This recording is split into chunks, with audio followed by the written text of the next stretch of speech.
Um, the Education and Labor Committee meets this morning to examine reports from the Department of Education Inspector General looking at higher education accrediting agencies. The Inspector General's review focused on institution policies on credit hours and program length.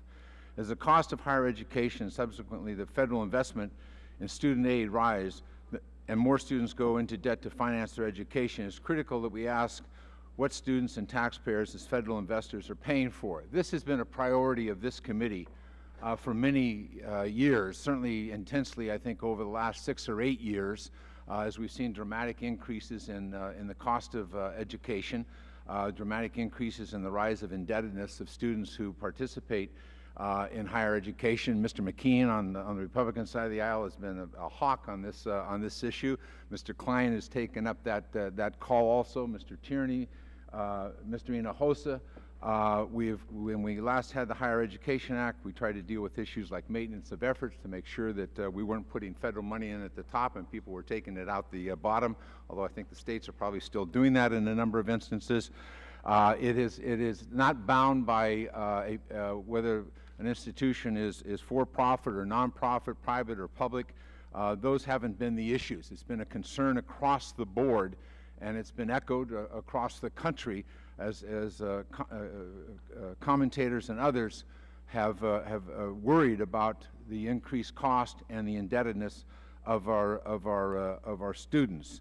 The IG's report found that some accredited agencies do not have any established definitions of a credit hour, which could result in an inflated credit hours and a misappropriation of student aid.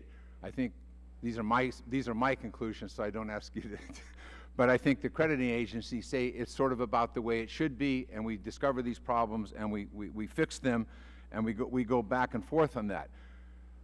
I hope to be able to use this report and the responses back and forth because I think they're representative of the concerns, and I think they're representatives of what has been the historical defense of the system that has worked in many instances reasonably well, it appears. But I must say that I am constantly inundated now from members of Congress on both houses, on both sides of the aisle, with the substantial increase in student aid that has been appropriated and authorized over the last several years about how this aid is being used. I just want to impress upon people that this is a concern that goes across this across the Congress at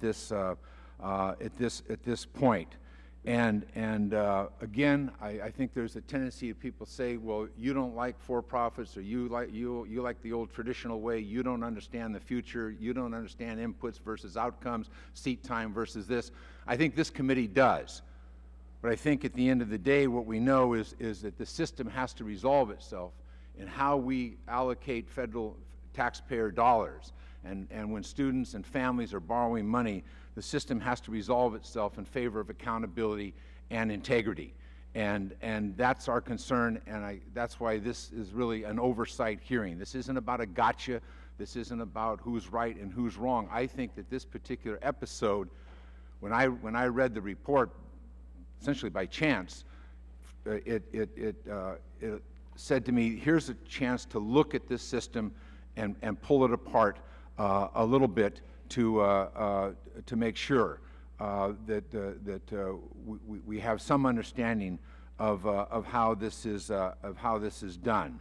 You know, we've worked to try to bring down the cost of education for families by increasing the Pell Grant. We've lowered the interest rates on student loans. We made it easier for students and families to manage their debt with the income determinant payment system. We've allowed, under certain circumstances, people to discharge their debt after 10 years, after 25 years, so that they can make career choices. But at the end of the day, we're still adding additional taxpayer dollars to the system to provide that opportunity. We see a system where, certainly at the community college level, 1.5 million people showed up last year who hadn't been in the system before, because the economy dictated that they go and try to acquire additional skills and talents and update their skill sets. We see explosive growth in the for-profit system that is meeting the demands and the requirements of many students as they try to manage their obligations to work and their ability to acquire additional skills and knowledge. Much of this is new, relatively new, so to speak, and yet we continue to have an accreditation system that appears to be sort of the same as it was before, saying that we acknowledge the newness and we're accommodating that. That's just my impression. It's not a conclusion, or to say that that's how it is so. And so I hope that we will be able to pull some of this apart. I hope that we will be able to continue this inquiry, because I think we have to provide answers both to taxpayers, to families, to students, and to the institutions. Or what are the rules? How do you do this? So this will continue because of the kind of unusual nature of laying out this issue. I've asked, and the minority has agreed to, that I would have 15 minutes in my opening questions, and that the minority would have 15 minutes, and then we'll open it up for questions by the members.